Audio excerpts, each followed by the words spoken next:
My TDI has 321,415 miles on it. The only two things that are original on the car are the clutch and the suspension all around. So in this video I'm going to show you how to change out the rear shock absorbers. It'll work for any Mark 4 Jetta. Show you what I'm going to be putting on. So these are for the rear.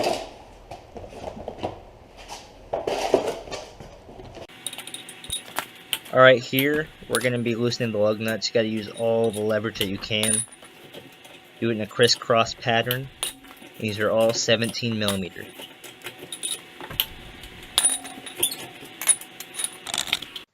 Alright, here you just jack up the car in the middle of the rear axle, and then you put axle stands under the middle of the frame on the right and left side.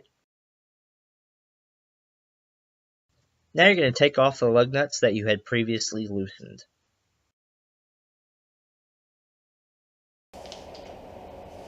The wheel will come off. I always think it's good security. Put the wheel under the car just in case it comes off. And I actually forgot that I had air tools, so this is me doing it on the other side. Next, what we're going to be going for. Oh, you're joking. Alright, so I've already soaked this bolt right here in penetrating oil. And there's a little bolt right there on the other side. So next you're going to take that out, but you're going to leave the bolt in. And then there's two bolts up here that we're going to take off as well.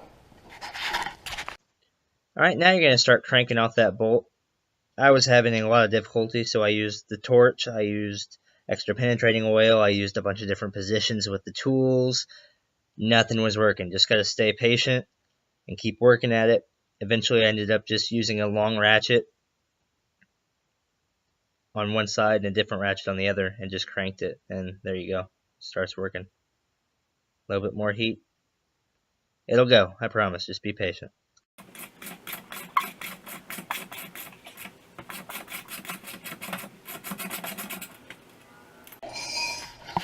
Once you get this bolt off, you'll leave the pin in. When I get that bolt off, I just put a long ratchet up here to hold against the frame of the car, and then the shorter one down here, and just cranked it. So next, what we're going to be doing is we're going to be taking off these two bolts right here. These bolts right here were not very easy to get off. They're both 16 millimeters. They had about 315,000 miles worth of just stuckness on there, so I had to be very creative. Eventually it wiggled loose.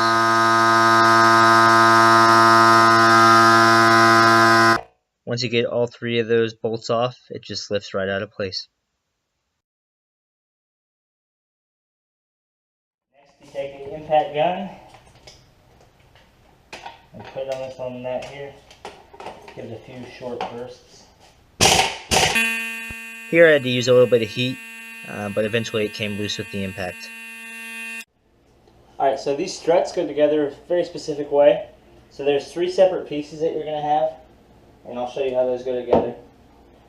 So the very bottom piece, this is going to be covering the bottom of the strut. See how I got this here? Thanks. And this piece goes, this little rubber foamy piece goes inside. I took them all apart because I washed them all. So this goes right here, and I just like to get a side in, and then it just snaps through. And then after that, you have this mount piece, and what you're going to want to do is on the inside of here, a lot of time after some mileage builds up, this can break free. You want to test that. This one's still nice and firm, and so this goes on like this. And so that's this assembly. And so with your new strut, you're going to have, it should come with a new little top nut right here. That just threads off. Slide this down.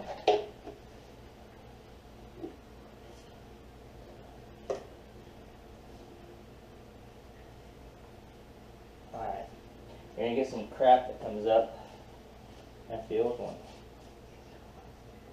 And then your new top nut goes on right there. And what I'll do is I'll just use an impact gun, and with that impact gun, it'll tighten it down plenty enough. And then I will show you how this goes on the car.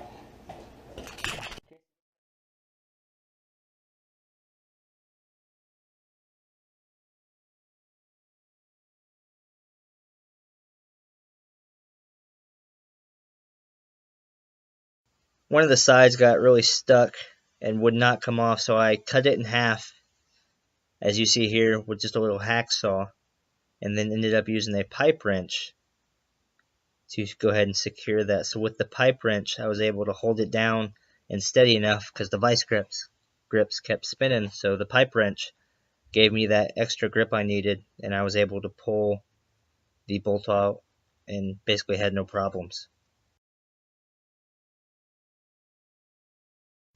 Here I'm just using the impact wrench to really get that top shock absorber nut as tight as I can, so it makes sure it doesn't go anywhere. Otherwise it will come loose if you don't have it really tight.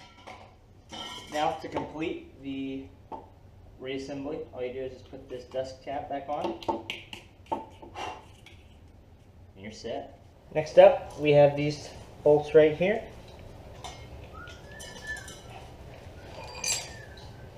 You're going to put the jack under the rear tire so you can get some pressure.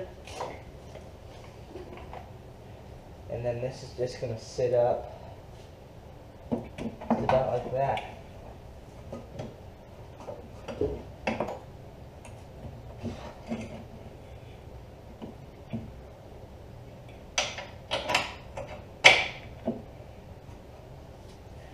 And so you got that nut in there on the bottom. That just reattaches how we took it off. And then now with that floor jack that you have underneath the rear spring housing, you can just slowly jack that up into place. Here, you're just putting the bolts back in. Make sure, I'm using a long extension just so I have more leverage. Make sure you just get those nice and tight.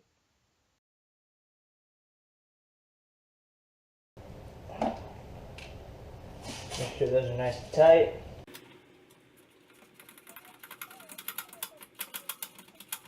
Here, I'm just reattaching that bottom bolt. I'm using the method that helped me get it off to get it back on. Just using that one counter hold on the far side and just cranking it. It's going to take a second, so just be patient. If you have air tools, probably could use them. I don't know why I did not. Alright, there's your new shock absorber installed. Easy peasy. Lemon squeezy. Now you gotta do, put the lug nuts back on with the wheel, and you are all set.